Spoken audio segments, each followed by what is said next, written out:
Hermanos, no sé cuántas veces usted ha tenido reuniones para comer pavo o alguna cosa, pero todos estos días han sido así. Seguramente usted ha experimentado ya algunas cenas con amigos de trabajo o amigos o hermanos o algún grupo de la misma iglesia.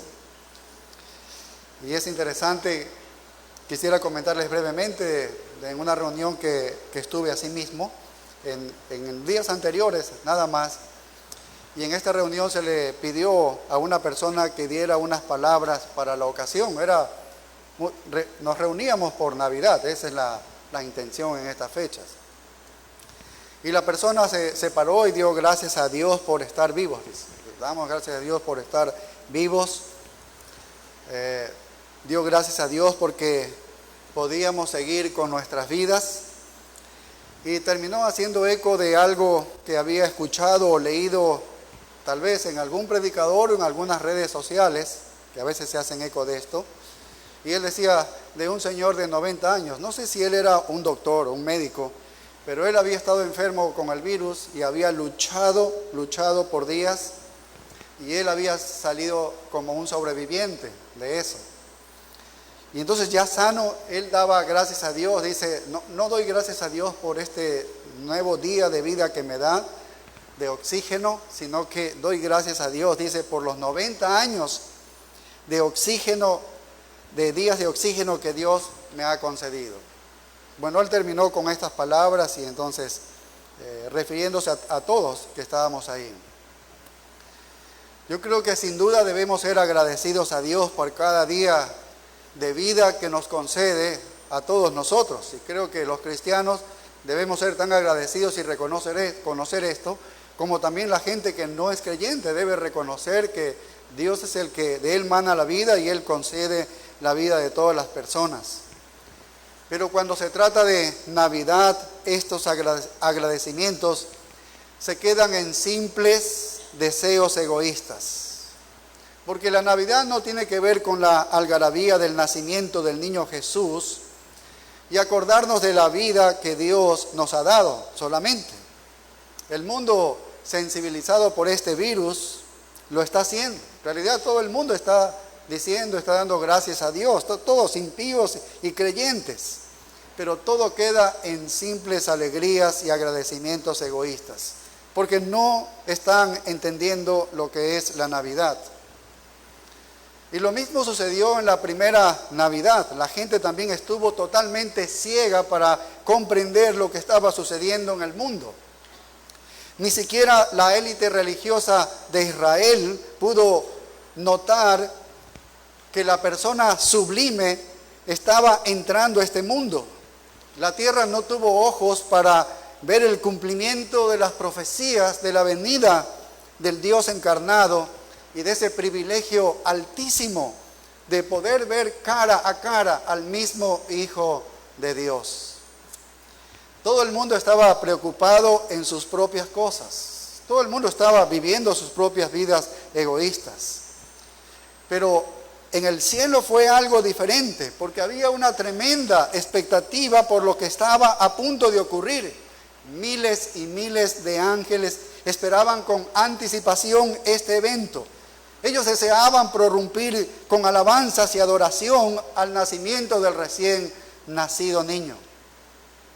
Hace un momento leímos Lucas capítulo 2 y el verso 10. Solo quiero ratificar algo. Dice, pero el ángel les dijo, no temáis, porque he aquí os doy nuevas de gran gozo que será para todo el pueblo, que os ha nacido hoy en la ciudad de David. Y esto es lo notable en lo que es la Navidad.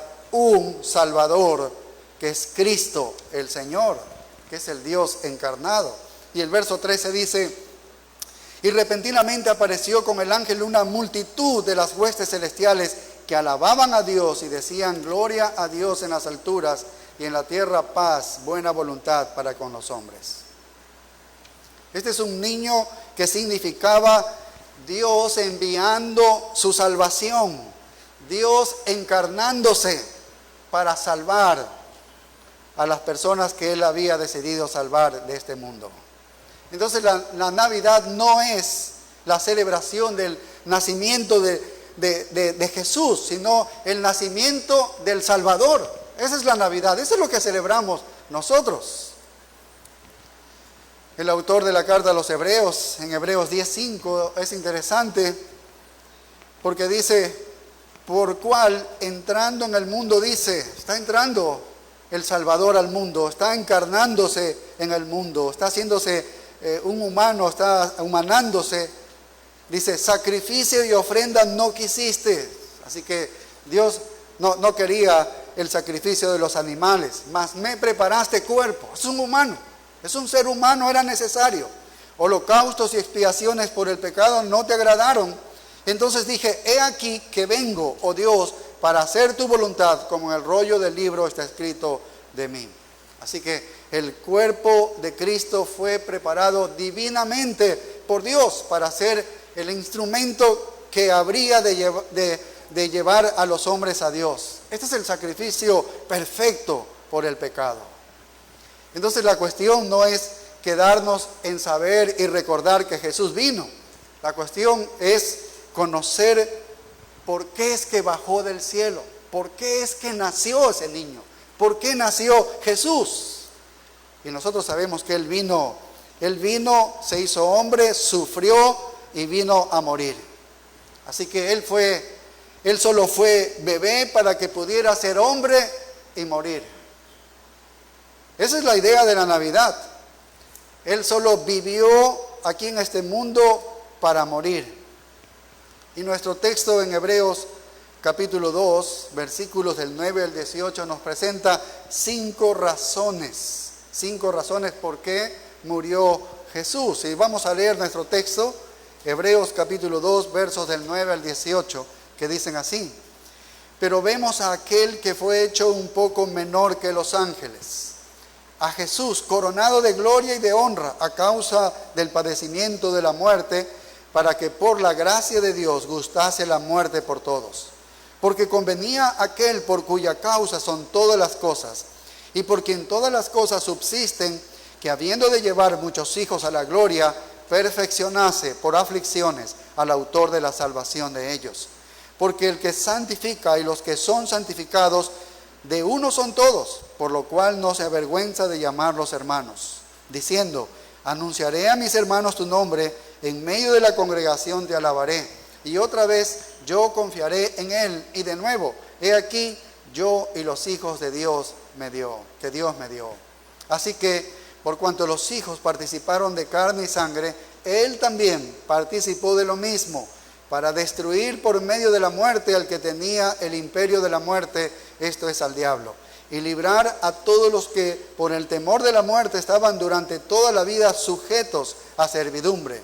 Porque ciertamente no socorrió a los ángeles, sino que socorrió a la descendencia de Abraham, por lo cual debía ser en todo semejante a sus hermanos, para venir a ser misericordioso y fiel sumo sacerdote en lo que a Dios se refiere, para expiar los pecados del pueblo, pues en cuanto él mismo padeció siendo tentado, es poderoso para socorrer a los que son tentados. 5 razones poderosas por qué es que nació Jesús. Y vamos a ver, en primer lugar, que Él murió por ser nuestro sustituto. Él se convirtió en el líder de la salvación. Él es nuestro santificador. Él es el conquistador de Satanás y se presenta como el intermediario entre Dios y los hombres. Se presenta como el sumo sacerdote finalmente. Así que vamos a ver y estudiar cada una de estas razones. Veamos la primera. Él fue nuestro sustituto en el verso 9. Leemos así. Pero vemos a aquel que fue hecho un poco menor que los ángeles, a Jesús, coronado de gloria y de honra. Ahora, ahí nos quedamos. Es interesante cuando dice, pero vemos a aquel que fue hecho un poco menor que los ángeles. La palabra poco tal vez no la entendemos bien, pero en el idioma original tiene el significado de tiempo. Así que cuando usted ve ahí poco, se refiere a tiempo. Y la palabra menor bien puede ser inferior. Entonces quedaría como Jesús por un tiempo fue inferior que los ángeles. Esa es la idea. Jesús por un tiempo, eso tiene sentido para nosotros, porque Él ha existido siempre. Jesús, dice, por un tiempo fue inferior que los ángeles. Ahora, ¿por qué motivo por un tiempo fue inferior que los ángeles? Y sigue diciendo el verso 9, a causa del padecimiento de la muerte, a causa o por el sufrimiento de la muerte, dice, para que por gracia de Dios gustase la muerte por todos. Bueno, este es el más grande propósito por el que Jesús vino a este mundo. Él vino a morir. Jesús vino a morir por los hombres. Él vino y se presentó como el sustituto. Recuerden que en el Antiguo Testamento el profeta Ezequiel dice, el alma que pecare, esa morirá. El apóstol Pablo en Romanos 6:23 dice, porque la paga del pecado es muerte. Así que el pecado, ante la justicia de Dios, debe ser castigado con la muerte. Tanto el Antiguo como el Nuevo Testamento reafirman esto. Así que el hombre, por causa del pecado, muere físicamente, muere espiritualmente y muere eternamente y está condenado al infierno eterno sin Dios, sin Dios. Esa es la condenación.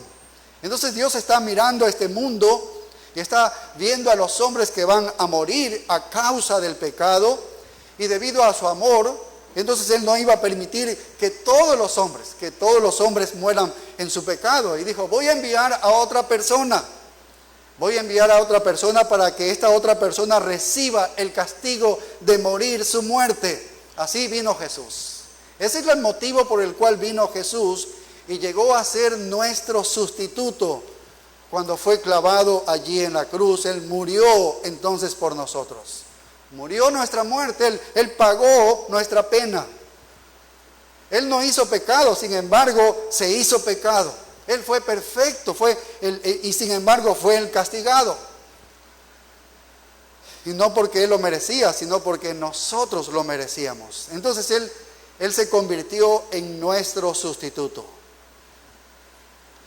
Entonces Cristo, siendo la segunda persona exaltada de la Trinidad, condescendió haciéndose por un tiempo inferior que los ángeles. Es la única manera en que Él podía convertirse en nuestro sustituto. Él tuvo que condescender. Por un tiempo se hizo inferior a los ángeles. Porque Jesús en su misma esencia es Dios. La esencia de Jesús es Dios mismo. Por tanto, Él es superior a los ángeles.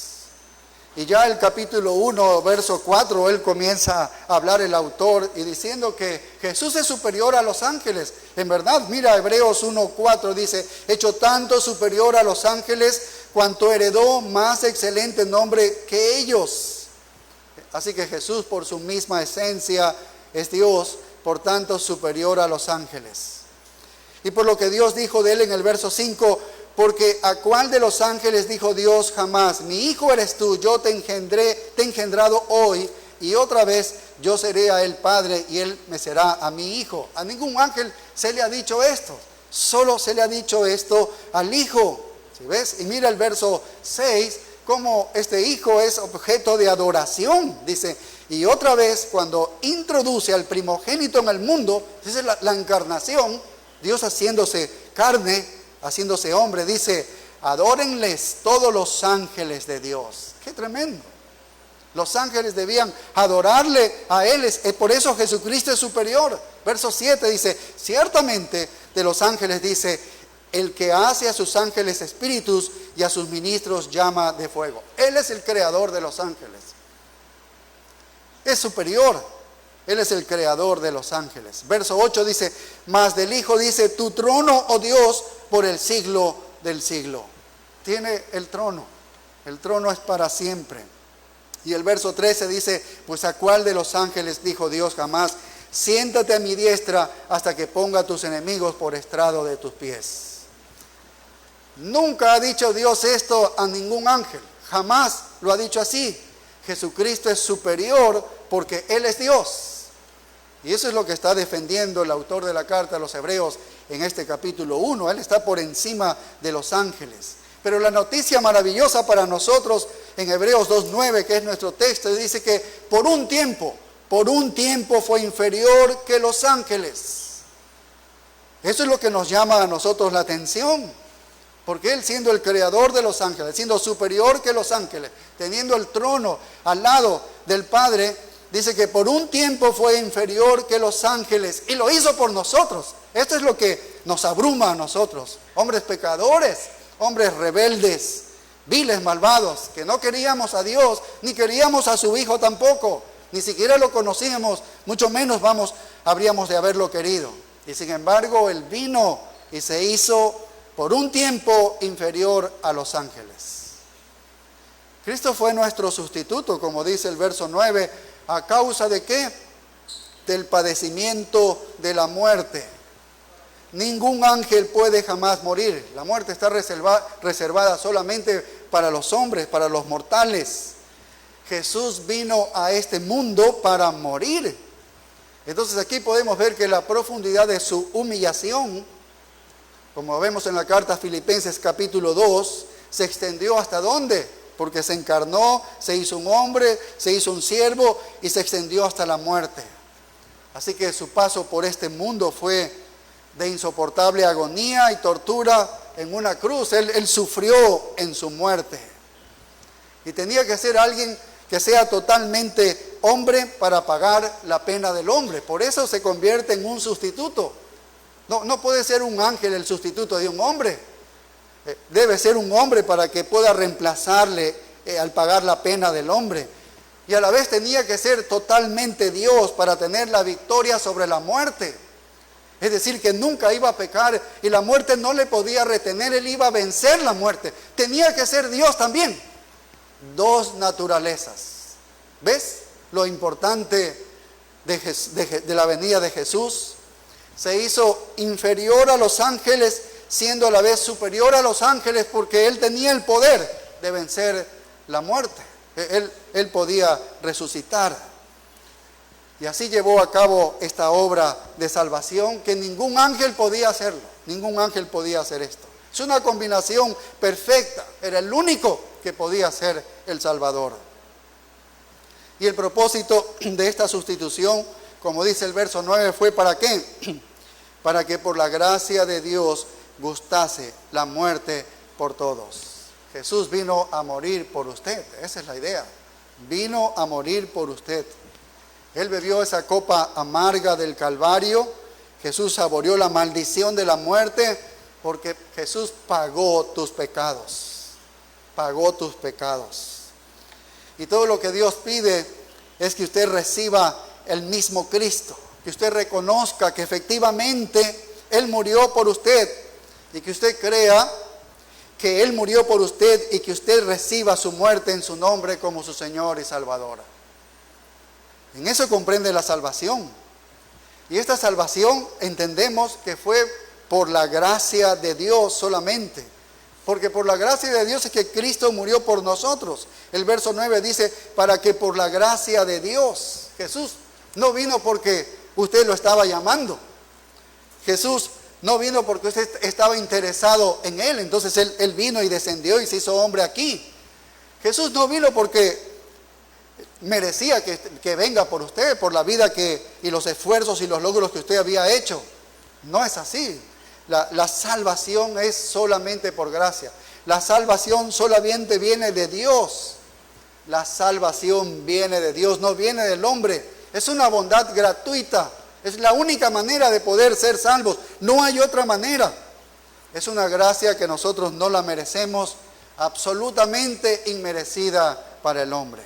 Así que creo que ninguno de nosotros nos atrevemos a pensar siquiera de que nosotros de alguna manera, por alguna bondad que teníamos, nosotros merecíamos la salvación que Él nos ha otorgado. Romanos 2:4 dice, o menospreciáis las riquezas de su benignidad, paciencia y longanimidad, ignorando que su benignidad te guía al arrepentimiento. ¿Ves? ¿Ves lo que guía al arrepentimiento?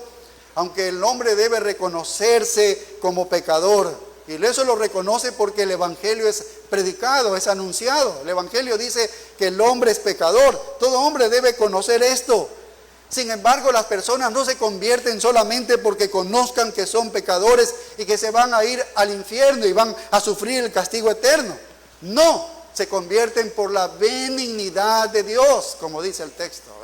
Es por la benignidad de Dios.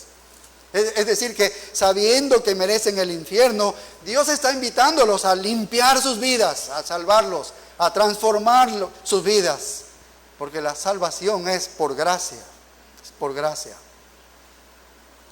Para que Cristo, nuestro sustituto, dice que le gustó la muerte, en el verso 9, dice, para que por la gracia de Dios gustase la muerte por todos. Qué tremendo, porque a Él le gustó obedecer al Padre. En Juan 10, 17 es interesante lo que dice Jesús aquí. Juan 10, 17. Dice, por eso me ama el Padre, porque yo pongo mi vida para volverla a tomar. Nadie me la quita, sino que yo de mí mismo la pongo. Qué tremendo. Él la pone porque quiere, porque gustó la muerte. Mas Dios muestra su amor para con nosotros en que siendo aún pecadores, Cristo murió por nosotros. Este es el amor de Dios, no lo merecemos. Usted ni yo pedimos a Jesucristo, Dios libremente lo ha dado, por gracia lo ha dado, pero al Hijo le gustó la muerte, al Hijo le gustó la muerte. Y cuando usted lo recibe como su Salvador y Señor y acepta su muerte como su propia muerte, que ha muerto por usted, entonces queda libre de la pena de esta muerte. Y después de haber sido sustituto, Él fue coronado, dice, de gloria y honra, como dice el final del verso 9, dice a Jesús coronado de gloria y honra.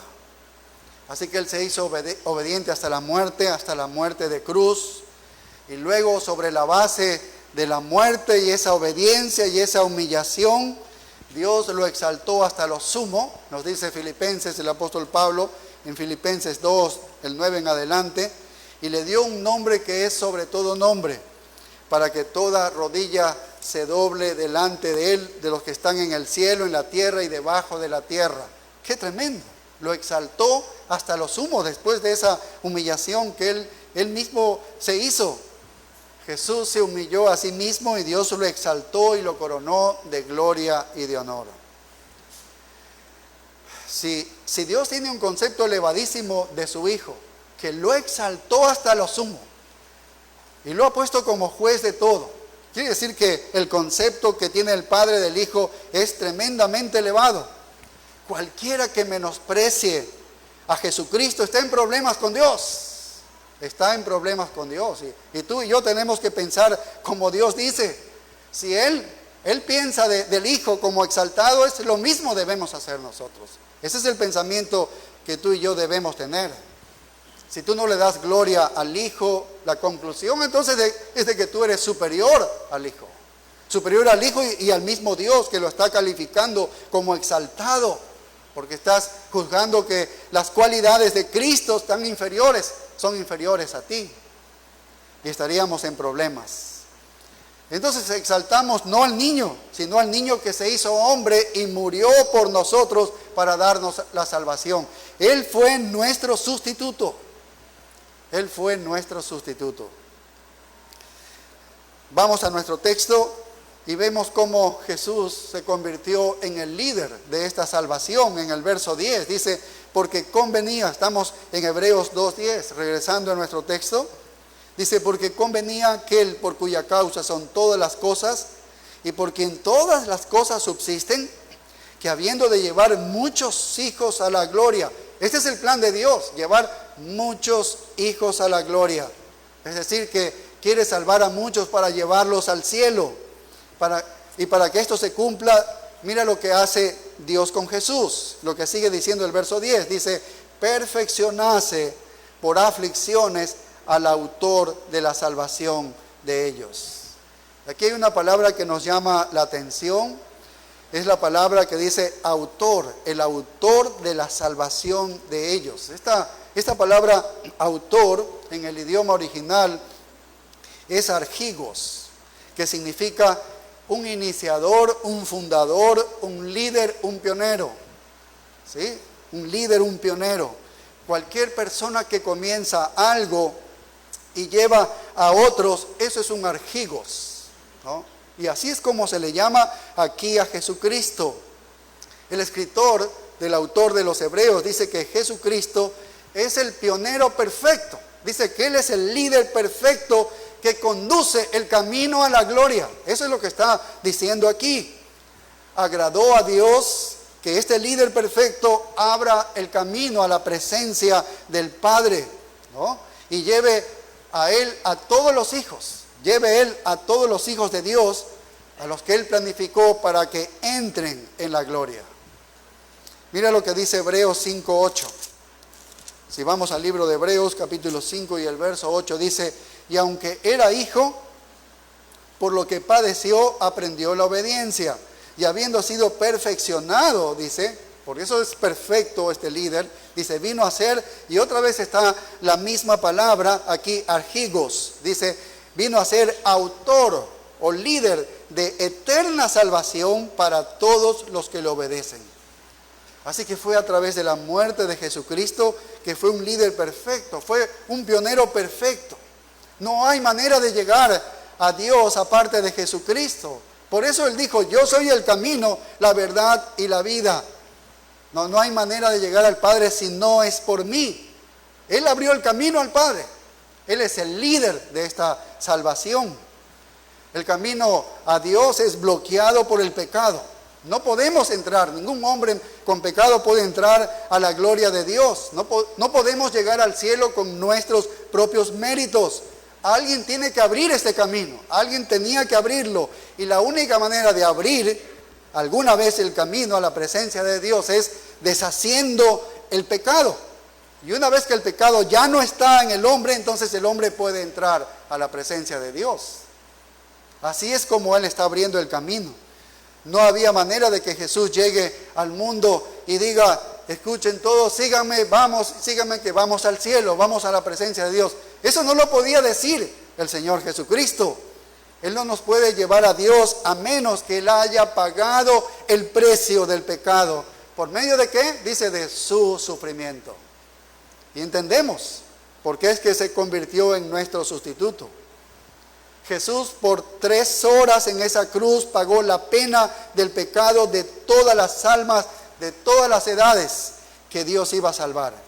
Él se convirtió en el líder perfecto. Y ese es el poder de Dios, el poder de Cristo. ¿Sí ves?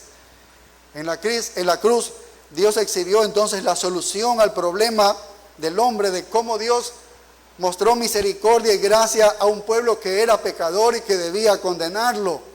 Entonces, junto con la cruz, Él trajo la misericordia y también la justicia, porque fue Cristo quien sufrió el castigo del hombre. ¿Sí ves? Llevó una eternidad de juicio en horas solamente, pero Él no fue destruido, porque Él es una persona poderosa. Él es el líder perfecto. Él es el que podía abrir este camino a la presencia de Dios. Y eso es lo que Él hizo. Así que Él no nació por otra razón que esta. ¿Ves?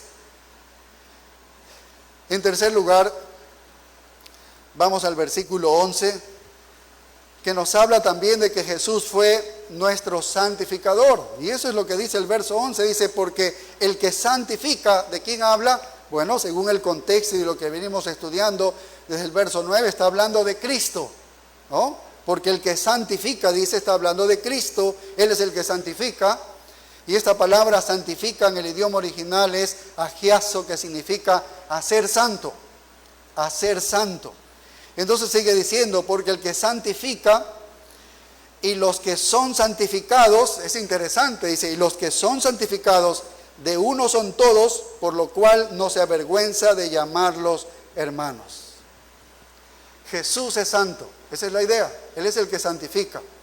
Y Él es capaz de hacer que usted y yo seamos santos. Esto es lo increíble, que Él es el que nos hace santos. Nosotros somos declarados santos por medio de la muerte de Jesucristo y de haber puesto la fe en Jesucristo. Lo hemos recibido como Señor y Salvador. Entonces somos santos de una manera posicional. Esta es la verdad posicional de ser santos. Y por eso la Biblia nos llama santos. Cuando Pablo escribe sus cartas, dice a los santos de Éfeso, a los santos de Filipos. ¿Por qué les llama santos? Porque esta es en posición son santificados. En posición son santificados. Haber puesto la fe en Jesucristo y Cristo haber muerto en la cruz por los pecados de esos santos, entonces los ha hecho santos. Esa es la idea, esa es la verdad posicional. Entonces, delante de Dios, por la fe en Jesucristo, todo cristiano es santo. La vida práctica debería irse acercando a esa santificación posicional, ¿no? Todavía hay pecado en nuestras vidas, pero posicionalmente ante Dios somos santos. Y así es como nos llama también Dios. Cuando Cristo murió en la cruz por mi pecado, pagó todos los pecados. Y es por eso que Él es el que tiene la capacidad de hacernos santos y nos llama así, santos. Absolutamente todos los pecados, los pasados, los presentes y aún los futuros. Todo pecado estaba en Cristo allí en la cruz. Y es Él el que nos dice que nos hace santos. Agiazo significa que nunca hay pecado registrado en nuestra contra. Nunca. Que no hay ningún solo pecado en nuestra contra. El que santifica y los santificados, es interesante, dice que son uno. Y esto es algo interesante porque al ser nosotros uno con Cristo, somos santos porque Cristo es santo. ¿Ves? Si nos unimos a Él, somos santos. Esa es la única especie de santo que hay. No hay categorías de santos. No hay, yo soy más santo que otro. No hay grados de santidad. Si Cristo ha pagado por todos mis pecados, todos los registros de Dios están diciendo que yo soy santo.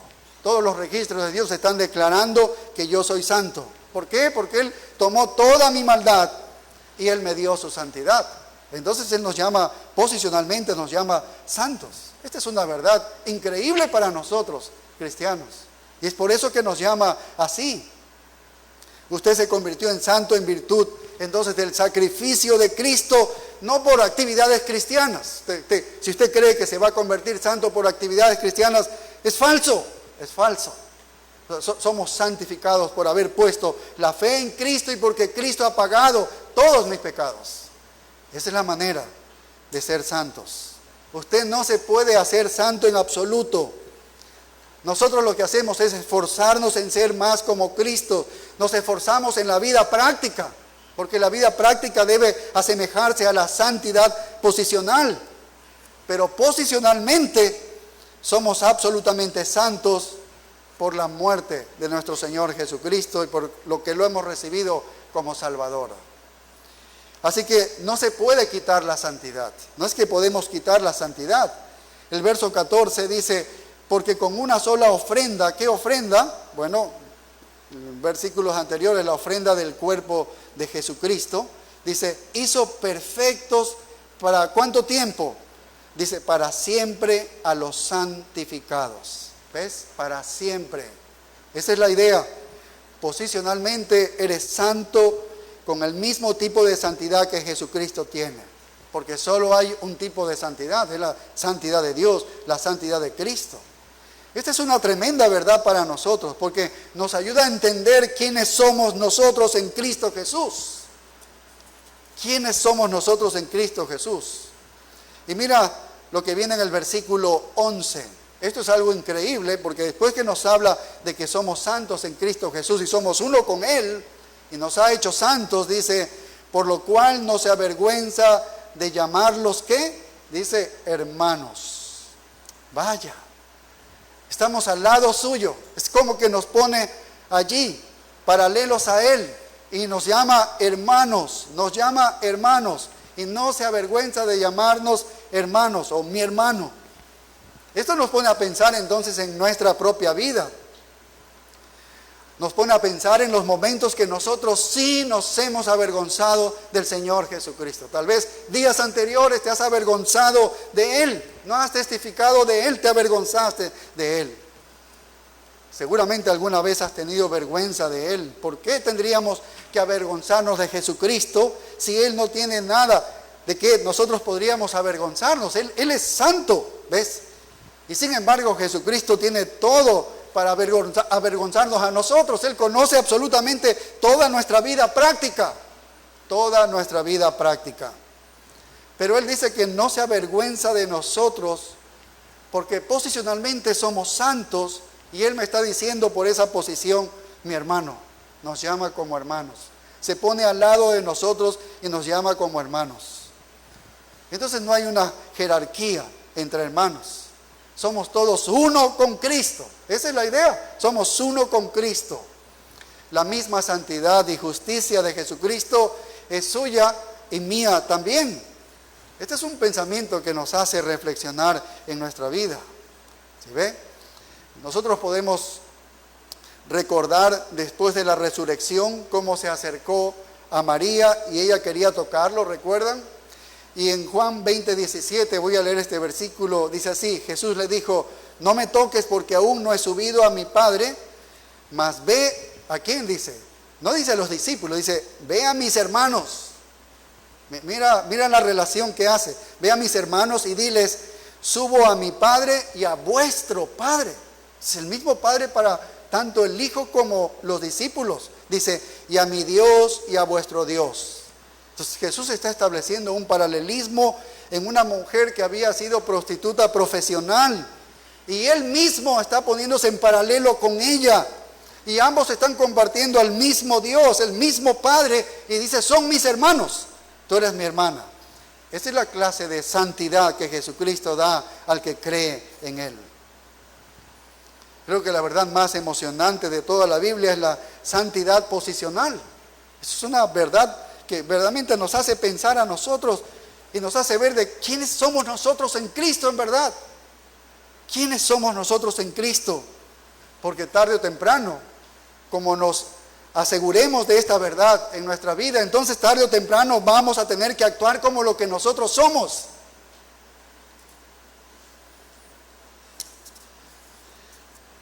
Luego el autor de Hebreos toma dos pasajes del Antiguo Testamento que profetizan de Cristo que nos llamaría hermanos, que Cristo nos llamaría hermanos. Está en el versículo 12, mira Hebreos 2:12 dice, diciendo anunciaré a mis hermanos tu nombre, dice, en medio de la congregación te alabaré. Eso viene del Salmo 22:22, dice lo mismo. Esto estaba profetizado en el Antiguo Testamento, que Cristo cuando Él venga nos llamaría hermanos. Y luego en el verso 13 dice, y otra vez yo confiaré en Él, y de nuevo he aquí yo y los hijos que Dios me dio. Y esto viene de Isaías 8:17, que también profetizaba de que el Hijo nos llamaría a nosotros hermanos. Cristo nos llama hermanos y no tiene vergüenza de llamarnos así. ¿Podríamos resistir esa clase de amor de Él a nosotros? Creo que no podríamos resistirlo, no. Va más allá de nuestro entendimiento, pero ese es el amor que tiene para con nosotros. Y mira el versículo 14, ahora se presenta como el conquistador de Satanás. Mira el verso 14, así que, por cuanto los hijos participaron de carne y sangre, Él también participó de lo mismo. ¿Por qué tenía que participar de carne y sangre? Dice, para destruir por medio de la muerte al que tenía el imperio de la muerte, esto es al diablo. Lo único que Satanás tiene sobre los hombres es la muerte. Eso es lo único que Satanás tiene de los hombres. Satanás sabe que la paga del pecado es muerte. Él sabe muy bien que la paga del pecado es muerte. Y si él es capaz de mantener a un hombre viviendo en el pecado hasta que muera, entonces aquí lo voy a tener siempre. Lo voy a tener siempre. Alguien tenía que quebrar este poder y tenía que ser un hombre. Un hombre tenía que quebrar este poder y destruir el arma de Satanás. Y eso es exactamente lo que Jesucristo vino a hacer, que es a morir. Él vino a morir, porque este es el arma de Satanás. ¿Con el fin de qué? De destruir la muerte. Un hombre tendría que morir y resucitar de nuevo. Tendría que resucitar después de morir. Entonces dejar el camino abierto de la muerte y la capacidad de resurrección que Jesús hizo. Eso fue lo que hizo Jesús. Él salió, murió por los pecados, salió de la tumba y luego dijo, porque yo vivo, vosotros también viviréis. Esa fue la promesa, esa es la promesa para nosotros. Por eso el verso 15 dice, librar a todos los que por el temor de la muerte estaban durante toda la vida sujetos a servidumbre. Este es el temor, así vive el hombre, temor a la muerte. Eso es lo que tiene Satanás. El pecado, si te mantiene en el pecado hasta la muerte, entonces él te va a tener siempre. Y Cristo vino a quebrar ese poder. Y lo hizo porque él murió y resucitó. Y finalmente, él se presenta como sumo sacerdote. En el versículo 16, Hebreos 2:16, dice, porque ciertamente no socorrió a los ángeles, sino que socorrió a la descendencia de Abraham. Entonces Jesús no se convirtió en un ángel. Nunca vemos eso, que él se ha convertido en un ángel para salvar a los ángeles. Los ángeles no tienen remedio. El ángel que ha caído, no hay manera de que haya salvación para ellos. Jesús dice, sino que socorrió a la descendencia de Abraham. ¿Ves? Los ángeles no tienen salvación. Si caen, si fallan. Jesús se convirtió en un judío de la simiente de Abraham, en un ser humano para que él pueda identificarse con los hombres y morir por esos hombres. Esa es la manera. Él no vino para redimir a los ángeles, él vino para redimir a los hombres. Y mira lo que dice el verso 17, por lo cual debía ser en todo semejante a sus hermanos. Por eso tenía que ser un hombre y semejante a sus hermanos para venir a ser, ¿qué? Misericordioso y fiel sumo sacerdote en lo que a Dios se refiere, para expiar los pecados del pueblo. Pues en cuanto él mismo padeció siendo tentado, es poderoso para socorrer a los que son tentados. Cuando corremos hacia Jesucristo, es como si corremos a los brazos y la voz que nos están diciendo, te entiendo, porque yo he estado allí en las mismas tentaciones. Él nos puede entender, Él nos puede comprender, porque Él se humanó. Y Él vivió todas las vicisitudes que nosotros también vivimos. ¿Ves? Él vivió, Él puede comprendernos. Y es interesante porque el ministerio del sumo sacerdote consistía en mediar entre Dios y los hombres. Eso era el sumo sacerdote en el Antiguo Testamento. Él era el mediador entre Dios y los hombres. Y Él se presenta como el sumo sacerdote perfecto. Vaya, esto es algo. Él conocía la mente de Dios y Él conocía la mente del hombre, caída del hombre, necesitada del hombre. Él conocía muy bien. Y eso es lo que fue nuestro Señor Jesucristo. Él era Dios hecho hombre y el mediador perfecto. Así lo hizo Dios. Y en todas las cosas Él era como nosotros. Él tuvo hambre, tuvo sed. Él fue vencido por el cansancio. Él se durmió, Él creció, Él amó, Él se maravilló, Él se sorprendió. Bueno, Él sufrió. Así que ha vivido las mismas experiencias que nosotros, sin pecado. Esa es la diferencia, ¿no? Sin pecado. Él fue afligido, Él se turbó. Bueno, Él vivió lo mismo que nosotros, semejante a todos sus hermanos, excepto en el pecado y en la enfermedad. Y así Él fue el sumo sacerdote perfecto.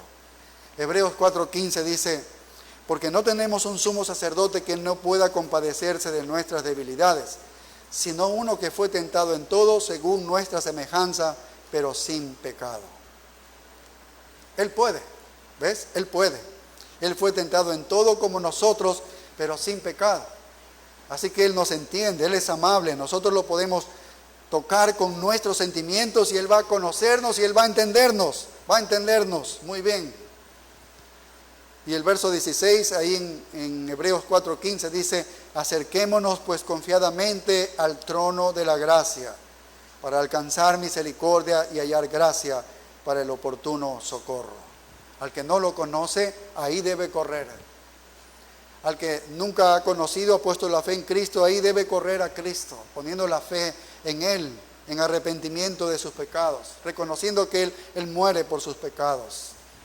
y para todo creyente necesitado, allá corremos, nos acercamos confiadamente al trono de gracia. Hay muchísima gracia en el trono de Dios para encontrar el oportuno socorro. Él fue el sumo sacerdote perfecto. Este es el poderoso Dios, este es el Salvador. Este es el niño que nació, que no festejamos solamente el nacimiento del niño Jesús, festejamos el nacimiento del niño Jesús que se hizo hombre y murió por nosotros para constituirse en nuestro sustituto, en el líder de esta gran salvación, en el santificador de nuestras vidas, para convertirse en el mediador, en el sumo sacerdote, en el mediador. Él es el único que puede salvarnos. Esto es lo que nosotros celebramos en la Navidad. Así que cuando en estos días echemos una mirada al pesebre, entonces veamos no solamente al niño que está allí, veamos al niño que creció, se hizo hombre y murió por nosotros para pagar el precio del pecado, el precio de nuestra salvación. Amén. Oremos. Gracias, Señor, por este don inefable a nosotros de Cristo, nuestro Salvador.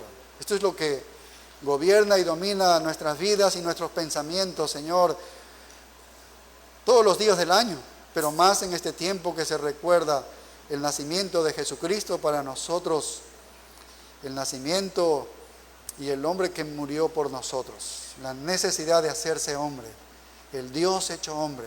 Eso es sorprendente para nosotros, Padre. ¿Cómo es que te dignaste? Se dignó a agradarse la muerte, Jesucristo, por nosotros malvados pecadores. Estamos agradecidos a ti. Ayúdanos a llevar una vida que corresponda a hombres que hemos sido amados y se ha derramado tanta gracia, abundante gracia sobre nosotros. Ayúdanos de alguna manera a corresponder esto, viviendo una vida santificada en la vida práctica, Señor. Ayúdanos, te lo suplicamos. En el nombre glorioso de Cristo Jesús. Amén. Nos ponemos de pie, hermanos, para despedirnos en oración.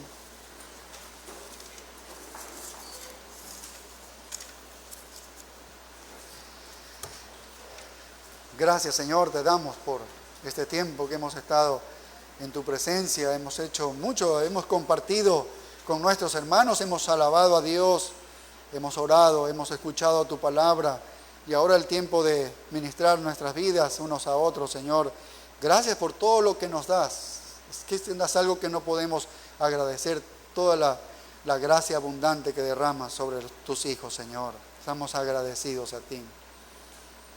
Ahora que salimos de este lugar, llévanos con tus más ricas bendiciones. Te lo pedimos en el nombre de Cristo Jesús. Amén. Nos vemos a las 6.